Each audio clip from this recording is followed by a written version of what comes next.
8.2 का पहला सवाल देखो। एक व्यक्ति के वेतन में 10% की वृद्धि होती है। वेतन में 10% की वृद्धि का मतलब है कि अगर उसका वेतन 100 रुपये था तो अब 110 रुपये हो गया। यदि उसका नया वेतन ये हो तो उसका मूल वेतन ज्ञात कीजिए, यानी वृद्धि होने से पहले वेतन क्या था ये हमें ज्ञात करना है। तो हम लिखेंगे नया वेतन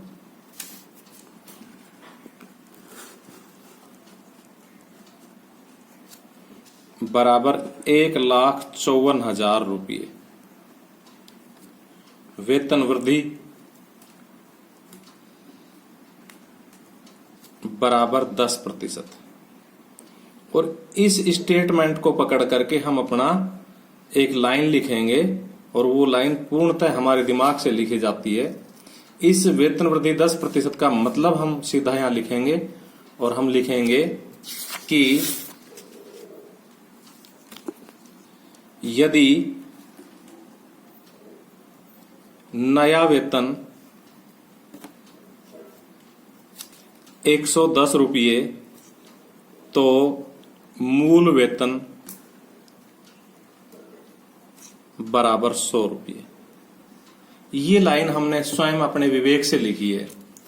वेतन वृद्धि 10% का मतलब है कि उसका जो वेतन था, मूल वेतन 100 रुपया था, तो अब वो बढ़ के 110 रुपया हो गया है। लेकिन लाइन हमने ऐसे क्यों लिखी है? क्योंकि जो ज्ञात करना होता है वो राइट साइड में रखते हैं, एक एक नियम का सिद्धांत होता है, और जो हमें ज्ञात होता है वो बाई ओर रखते हैं, लेफ्ट साइड में रखते हैं। क्योंकि हमें नया वेतन मालूम था इसलिए नया वेतन इधर की तरफ लिखा है। नहीं, इस लाइन को हम दो तरह से लिख सकते हैं। एक तो जैसे लिख रही है ऐसे, और एक इसकी उल्टी कि मूल वेतन 100 रुपया तो नया वेतन 110 रुपया। वो कब लिखते? जब हमसे नया वेतन पूछा होता और मूल वेतन दिया होता। तो इस प्रकार से हम लिखेंगे, इसलिए नया वेतन 1 रुपया तो मूल वेतन 100/110 रुपया, क्योंकि ये 100 है, इधर आके भाग हो जाता है। और इसलिए अगर नया वेतन कितना है 1,54,000 रुपये, तो फिर मूल वेतन कितना हो जाएगा 100/110 गुणा 1,54,000 रुपया। देखो 1 0 से 1 0 काट दो, इसको 11 से काट दो, 11 एकम 11, 11 चौक 44 और 2 0। ये 1400 रुपये जो है इसको 100 से गुणा कर देंगे तो 1,40,000 रुपये हमारा आंसर आ जाएगा। तो इस तरह आपकी एक एक नियम पर अच्छी पकड़ होनी चाहिए। और प्रतिशत का मतलब होता है 100 पर। तो जब भी कोई सवाल प्रतिशत का है तो इसका मतलब 100 रुपये पर का हो जाएगा। दूसरा सवाल देखिए आप, रविवार को 845 व्यक्ति चिड़ियाघर गए, सोमवार को केवल 169 व्यक्ति गए। चिड़ियाघर की सैर करने वाले व्यक्ति की संख्या में सोमवार को कितने प्रतिशत की कमी हुई? प्रतिशत कमी पूछी है तो हम पहले तो दोनों वारों को आने वाले व्यक्तियों को लिखते हैं। लिखेंगे रविवार को चिड़ियाघर गए 845 व्यक्ति। सवाल नंबर 2, रविवार को चिड़ियाघर गए बराबर कितने व्यक्ति गए? उसने लिखा है कि 845 व्यक्ति। आगे बढ़ते हैं, सोमवार को चिड़ियाघर गए बराबर 169 व्यक्ति। तो कह रहा है कितने प्रतिशत की कमी हुई? तो पहले हम लिखेंगे इसलिए कुल कमी, इसलिए कुल कमी। तो कितने की कमी हुई इनको घटा दो। 15 में से 9 गए तो 6, 13 में से 6 गए तो 7 और 7 में से गया तो 6। 676 व्यक्ति कुल कम हो गए। तो हम लिखेंगे इसलिए प्रतिशत कमी। और चाहे तो ऊपरले सवाल की तरह एक एक नियम बना के प्रतिशत कमी निकाल ले, और चाहे हम सीधा निकाल ले कि कुल कमी तो हम लिख देंगे ऊपर, और जिसके सापेक्ष होती है वो लिखी जाती है नीचे, क्योंकि बार बार आएगा इसलिए ध्यान रह जाता है। आप भी ध्यान रख सकते हो। तो 845 नीचे, क्योंकि 845 व्यक्तियों के ऊपर कमी हुई है 676 की, तो फिर 100 पर कितने होगी तो गुणा 100।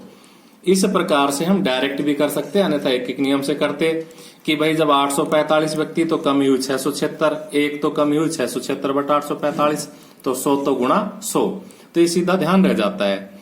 अब हम देखते हैं कि कट किससे रही है ये संख्या, उस संख्या को चेक करते हैं जिससे कट रही है।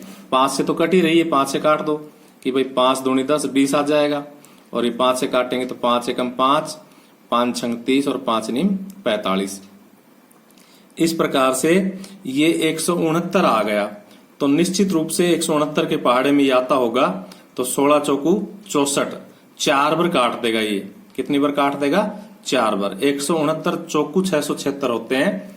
आप करके देख लेना, इस प्रकार से आपका भाग करने का भी अभ्यास हो जाएगा, आप खुद करके देखोगे तो। और 20 चौक 80, तो 80% की कमी हो गई दर्शकों में। अब हम तीसरे सवाल की ओर चलते हैं। मैं किसी भी सवाल को रिपीट इसलिए नहीं करता कि उससे समय खराब होता है। मेरे रिपीट करने की बजाय आप वीडियो को रिपीट करके देख लो एक बार में, समझ में नहीं आए तो। इसके बाद तीसरा सवाल है, आपको दिखा रहा हूं तीसरा सवाल।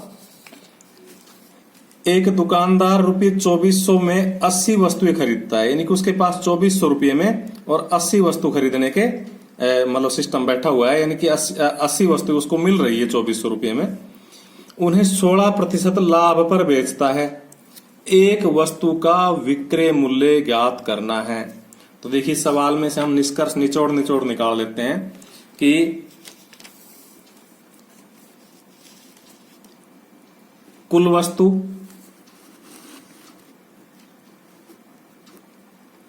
बराबर 80 और क्रिय मूल्य, खरीद मूल्य उसका कितने में खरीदी वो? 80 वस्तु 2400 रुपये में। इसलिए एक वस्तु का क्रिय मूल्य कितना हो जाएगा? हम 2400 में 80 का भाग दे लेंगे। ये भी एक नियम से आ रहा है कि चूंकि 80 वस्तु का क्रिय मूल्य 2400, इसलिए एक का तो 2400 बटा 80, तो 0 से 0 कट जाएगा, 8 तिया 24। 30 रुपये में एक वस्तु हमने खरीद ली और उसको 16% लाभ पर बेच दिया। लाभ कितना है? लाभ है बराबर 16%। हम चाहे तो जैसे पहले सवाल में हमने एक नियम बनाया था, ऐसे भी हम बना सकते हैं कि भाई क्रिय मूल्य 100 रुपया तो विक्रय मूल्य 116 रुपया। और हम चाहे तो सीधा लाभ निकाल सकते हैं कि भाई 16% का मतलब बटा 100 और गुणा, क्योंकि हमने वो 30 रुपए की खरीदी है तो गुणा 30। इस तरह से 1 0 से 1 0 कट जाएगी, 16 तिया 48 है और 10 का नाम का एक छोड़ के 10 मतलब, तो 4 रुपये 80 पैसे उसका कुल लाभ हो गया। और हमसे पूछा क्या है? तो एक वस्तु का विक्रय मूल्य ज्ञात करो। देखो हमारे पास एक वस्तु का क्रय मूल्य है, हमारे पास एक वस्तु का लाभ है, इसलिए इन दोनों को जोड़ देंगे तो एक वस्तु का विक्रय मूल्य आ जाएगा। लिखेंगे अतः एक वस्तु का विक्रय मूल्य।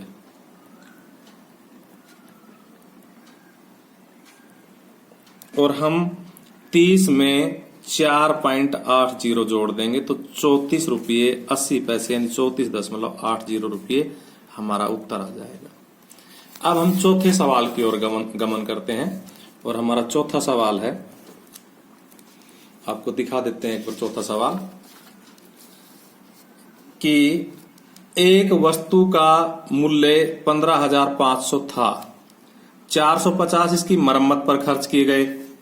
यदि उसे 15% लाभ पर बेचा गया तो उसका विक्रय मूल्य ज्ञात कीजिए। देखिए हमने अभी तीसरे सवाल में भी विक्रय मूल्य ही ज्ञात किया है, तो यहां भी हम उसी तरह से लिखेंगे वस्तु का मूल्य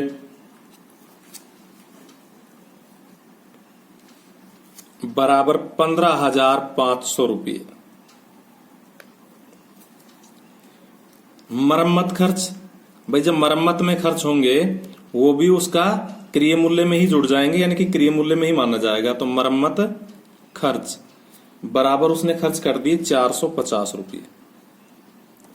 इस प्रकार से लिखेंगे, इसलिए कुल क्रिय मूल्य, क्योंकि जो उसने खरीद करके मरम्मत कराने में खर्च कर दिए तो वो तो उसमें जुड़ जाएंगे 15,950 रुपये। भाई उसकी जेब से तो 15,950 खर्च हो गया, अब जो भी इसे फालतू में बिकेगी वो इस पे ही तो लाभ होगा। तो आगे कह रहा है यदि उसे 15% लाभ पर बेचा जाता है तो लाभ कितना बता दिया उसने? 15%। हम पिछले सवाल की तरह कुल लाभ निकाल लेंगे, तो 100 पर लाभ दिया हुआ है तो लिखेंगे इसलिए कुल लाभ, और हम 15/100 गुणा उसका जो कुल क्रय मूल्य 15,950 रुपये उससे गुणा कर देंगे। तो देखो हमारी 1 जीरो से 1 जीरो कट जाएगी और बाकी जो बची संख्या है वो 5 से कट रही है। तो हम चाहे तो 5 से काट ले, नहीं तो सीधा गुणा कर देंगे 15 को इसको। तो देखो 15 5 75 हासिल 7, 15 निम्मे 135 और 7 142 हासिल 14, 15 5 75, 75 में 14 जोड़ेंगे तो 89 हासिल 8, 15 एकम 15 और 8 हासिल के 15 और 8 23 और एक अंक छोड़ के दशमलव लगा देंगे। तो 2,392 रुपये 50 पैसे उसका लाभ हो गया। लिखेंगे इसलिए विक्रय मूल्य। तो जो हमारा क्रय मूल्य था 15,950 रुपया, उसमें अगर हम लाभ जोड़ देंगे 2,392.50 रुपया तो हमारा विक्रय मूल्य आ जाएगा। तो 0.50, 2, 9 और 5 14, 9 और 3 12 और 1 13, 5 2 7 और 1 8 और 1। इस तरह से वो वस्तु कितने में बिक जाएगी? 18,342 रुपये 50 पैसे में बिक जाएगी। अब हम चलते हैं 5वें सवाल की ओर। तो 5वां सवाल हमारा आपको दिखा देते हैं। एक वीसीआर और टीवी, ये वीसीआर पहले चलते थे, अब हमारे पास ये मोबाइल और एलईडी टीवी वगैरह चल गए। पहले वीसीआर टीवी में कनेक्ट करके वीडियो चलाने का एक सिस्टम हुआ करता था, उसको वीसीआर बोलते थे। और टीवी का मतलब टेलीविजन। में से प्रत्येक को 8,000 में खरीदा, यानी कि वीसीआर का भी क्रय मूल्य 8,000 है और टीवी का भी क्रय मूल्य 8,000 है। दुकानदार को वीसीआर पर 4% की हानि, जब उसको बेचा ना तो 4% हानि हो गई और टीवी पर 8% का लाभ हुआ। इस पूरे लेन देन में लाभ अथवा हानि ज्ञात कीजिए। तो हम देखो एक एक को करके हल करेंगे। लिखेंगे वीसीआर का क्रय मूल्य, वीसीआर का क्रय मूल्य। तो देखो वीसीआर का क्रय मूल्य कितना दिया हुआ है? 8,000 रुपये, क्योंकि दोनों का ही 8,000 रुपया दिया हुआ है। और इसकी हानि दी हुई है, वीसीआर पे हानि हुई है बेचने पर कितनी? 4%। तो हम कुल हानि निकाल देंगे 4/100 गुणा 8,000। तो ये वीसीआर पे हानि हो गई। इस प्रकार से कितनी हानि हो गई इस पे? 320 रुपये की। लिखेंगे इसलिए वीसीआर का विक्रय मूल्य। भाई जितने में खरीदा वो, और उसमें से क्या घटा देंगे? हानि घटा देंगे 320। देखो कितना आ गया? 0, 10 में से 2 गया तो 8, 9 में से 3 गया तो 6 और 7, यानी वो 7,680 रुपये में बिकी। टेलीविजन का क्रय मूल्य, टेलीविजन का क्रय मूल्य कितना है भाई?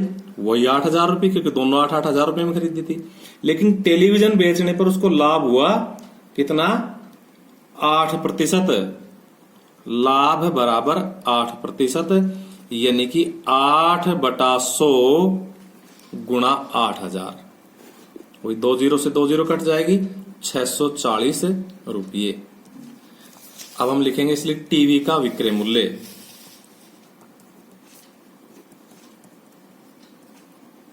तो कितना हो गया भाई? 8,000 में तो वो खरीदा और 640 का उस पर लाभ हो गया, तो 8,640 रुपये में वो बेच दिया। अब हमारा सवाल ये है कि जो उसने सौदा किया, कुल पूरे का पूरा लेन देन किया, जो दोनों का मिला के, एलईडी का और इसका मिला के जो लेन देन किया, उस लेन देन के ऊपर कुल कितना हुआ? मैं देख लेता हूं क्या पूछा है, प्रतिशत में पूछा है क्या? हाँ, पूरे लेन देन में लाभ अथवा हानि प्रतिशत में ज्ञात कीजिए। तो देखो हम पहले तो लिखेंगे अतः कुल क्रय मूल्य। तो दोनों का कुल क्रय मूल्य कितना हो गया? 8,000 में वीसीआर खरीदा, 8,000 में टेलीविजन खरीदा, 16,000 रुपये। ये तो हुआ कुल क्रय मूल्य। और कुल विक्रय मूल्य, तो देखो वीसीआर बेचा उसने 7,680 रुपये में और टेलीविजन उसने बेचा 8,640 रुपये में। तो कुल विक्रय मूल्य कितना हो गया? 0, 8 4 12, 6 6 12 1 13 और 8 7 15 और 1 हासिल का 16। यानी कि हमने वो 16,000 रुपये में तो खरीदे और 16,320 में बेच दिए, इसलिए लिखेंगे इसलिए कुल लेन देन पर लाभ, कुल लेन देन पर लाभ हुआ। और वो कितना हुआ? 16,320 में से और हम 16,000 रुपये घटा देंगे, क्योंकि 16,000 में हमने वो खरीदे 16,320 में बेच दी, तो 320 रुपये लिखेंगे। इसलिए प्रतिशत लाभ, और जब हम प्रतिशत लाभ निकालते हैं तो आपको बता दिया, चाहे तो एक नियम से निकाल दे, चाहे हमें पता रहता है कि कुल लाभ ऊपर आ जाता है, कुल क्रय मूल्य नीचे आ जाता है, और गुणा कर देते हैं 100 तो प्रतिशत लाभ आ जाता है। तो देखो 2 जीरो से 2 जीरो कट जाएगी, 1 जीरो से 1 जीरो कट जाएगी, 16 दूनी 32, तो 2% लाभ हो गया। बाकी सवाल अगले वीडियो में पेश करेंगे।